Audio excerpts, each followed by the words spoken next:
नमस्कार दोस्तों, स्वागत है आप सभी का आपके अपने चैनल द रिटेल इन्वेस्टर में।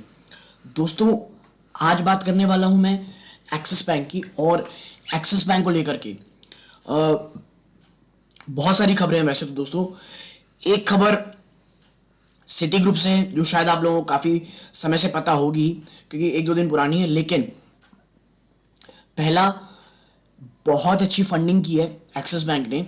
और लिटरली में दोस्तों, प्लीज जब मैं आपको कुछ न्यूज दिखाऊंगा, आप सिर्फ उस फंडिंग न्यूज को मत देखिएगा, जो जिस बिजनेस के ऊपर इन्वेस्ट कर रहे हैं, प्लस जो लोग मैनेजमेंट में हैं, वो स्टार्टअप के ऊपर बहुत जबरदस्त लोग हैं दोस्तों। और जो इसका टारगेट दिया जा रहा है दोस्तों एक्सिस बैंक का, वो देख के आपके होश उड़ने वाले हैं। तो काफी इंफॉर्मेटिव ये वीडियो होने वाली है। एक्सिस बैंक के निवेशक है, प्लीज जरूर से जरूर वीडियो देखिएगा। और मुझे लगता है एक्सिस बैंक एक बहुत ही ज्यादा अच्छा, कहना चाहिए, प्राइवेट सेक्टर बैंक में एक विकल्प निकल के आ रहा है। और इस बार के जो उसने रिजल्ट पेश किए थे, थोड़े से आप कह सकते हैं कि ऑन टू द मार्क नहीं थे दोस्तों, ठीक है। लेकिन हाँ, अगर गिरावट होती है दोस्तों, जो कि हो रही है काफी समय से, तो मुझे लग रहा है एक्सिस बैंक एक बहुत अच्छा, एक बहुत सुनहरा मौका दे रहा है दोस्तों निवेश करने का। देखिए, बाजार में कंसोलिडेशन है, पूरे के पूरे होल आप कह लीजिए कि पूरी वैश्विक बाजार दबाव में है। रशिया यूक्रेन क्राइसिस बहुत ज्यादा, कहना चाहिए, दबाव बनाया हुआ है। प्लस यूएस फेड जो है दोस्तों, उसकी नजर बहुत ज्यादा, कहना चाहिए, भारतीय बाजार बहुत ज्यादा नजर रखे हैं उसमें। और जिसके कारण जो खास करके जो हमारे बैंकिंग स्टॉक्स हैं, वो बहुत ज्यादा प्रेशर में दोस्तों। इतने फिनोमिनल रिजल्ट लाने के बावजूद आप देख रहे होंगे जो बैंकिंग स्टॉक्स हैं, वो बहुत ज्यादा दबाव में है।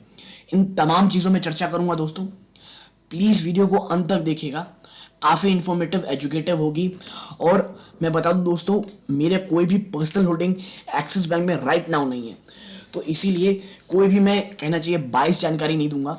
वैसे मेरी होल्डिंग रहती भी है, तो मैं इसीलिए पहले बताता हूँ दोस्तों आपके सामने कि मेरी पर्सनल होल्डिंग है, ताकि आपको ऐसा ना लगे कि मैं सिर्फ बोल रहा हूँ खरीदारी की और खुद नहीं उसमें अमल कर रहा हूँ। करेंटली मैं एक्सिस बैंक को नहीं खरीद रहा हूँ, लेकिन हाँ, अगर आपके पास है, बहुत अच्छी न्यूज़ है। तो विदाउट वेस्टिंग एनी टाइम सीधा लेके चलता हूँ शेयर प्राइस की तरफ। आज भी दोस्तों देखिए 1.26 यानी 96 मान लीजिए, लगभग 2% की आज फिर से शेयर गिरावट दिखाया है, ठीक है। और बैंक में गिरावट का सिलसिला लगातार जारी है। पिछले एक महीने में आप देखिए तो ये जो जबरदस्त रैली दिखाई थी इसने ऊपर स्तरों में, ये फिर गिरी और अब वापस से गिरते हुए दिखाई दे रही है, ठीक है। काफी कंसोलिडेशन का माहौल है दोस्तों पिछले 6 महीने में आप देखें, क्योंकि देखिए पिछले 6 महीने केवल 3.5% के आसपास किया और बड़ा ही जिगजैग सा माहौल है। देखिए आप, ये फिर वापस से गिर रहा है और वापस से फिर अगर यहाँ आ गया तो ये लेवल्स पे, तो इसीलिए कह रहा हूँ काफी कंसोलिडेशन चल रही है, जिगजैग सा माहौल है। इतने अच्छे, कहना चाहिए, नंबर्स आने के बावजूद इस शेयर में आप कह लीजिए, सिर्फ इसमें नहीं, आप एचडीएफसी बैंक देख लिए, एक क्वार्टर में 10,000 करोड़ ज्यादा का प्रॉफिट उन्होंने जनरेट किया, उसके बावजूद अंडर परफॉर्मेंस चल रही है। तो जो ये यूएस फेड है दोस्तों, उसका असर है इन बैंकिंग सेक्टर्स में। लेकिन बहुत पॉजिटिव न्यूज मैं आपको अभी आपके साथ शेयर करूंगा। सबसे पहले तो ये न्यूज जो मुझे पर्सनली काफी अच्छी लगी, that B2B agritech startup Agrim backs 10 million dollar from Kalaari Axis bank to serve $50 billion agri input industry. 50 billion की एग्री इनपुट इंडस्ट्री की स्टार्टअप है दोस्तों, जिसका नाम है एग्रीम। और क्या बोलते, और इसने जो B2B एग्रीटेक है ये, तो इसको किसने फंडिंग की $10 मिलियन की? कल्लारी और एक्सिस बैंक ने दोस्तों। Now the startup expects to clock annualised GMV क्या होता है? Gross merchandising value of $100 million in 2022। ये बहुत ही, मैं कहूंगा, कह लीजिए, थोड़ा एंथुजियास्टिक है नंबर। लेकिन हाँ, अगर ये इसे अचीव कर लेते हैं, it will be really good. और आप देखिए, now Gurgaon based Agrim was founded in April 2022 by serial entrepreneurs and IIT Kharagpur alumni Mukul Garg and Avi Jain, है ना। Agreem's offerings come into play where retailer grapple with a limited assortment of goods, poor availability, opaque pricing, spurious product quality, among others। तो यानी कि जो main जो problem है उसको address करना चाहते हैं ये, कि जो प्राइसिंग, वो कहना चाहिए दोस्तों बाजार में क्या प्राइस चल रहा है उन्हें नहीं पता चलता, रिटेल वालों को जो प्रोडक्ट की क्वालिटी वो समझ नहीं आती, अवेलेबिलिटी कहाँ कैसी है ये समझ नहीं आती। तो इन सब के कहना चाहिए प्रॉब्लम को सॉल्व करने ये स्टार्टअप है अग्रीम, जो कि $50 बिलियन की दोस्तों ये मार्केट है, और 10 मिलियन डॉलर की कल्यारी और एक्सिस बैंक ने इसमें कहना चाहिए इन्वेस्टमेंट किया है। बहुत अच्छी न्यूज़ है दोस्तों ऐसी। और जिस तरह से एग्री एग्री में फोकस है कहना चाहिए गवर्नमेंट का, प्लस जिस तरह से टेक का यूसेज अब एग्री में बढ़ रहा है, मुझे लग रहा है ये काफ़ी अच्छा स्टार्टअप, काफ़ी अच्छा इन्वेस्टमेंट एक्सिस बैंक का मुझे लग रहा है। आगे मैं अगर आपके साथ बात करूं, आप देखिए, now B2B agri-tech startup has raised $10 million in a series of funding. Now the round was led by Kalari Capital with participation from existing investors Omnivore India, Quotient and Asian Venture Labs. Axis bank to join the round as part of its Bharat banking initiative. ये जो Bharat banking initiative है उसके तहत axis bank ने इसमें investment किया दोस्तों, ठीक है।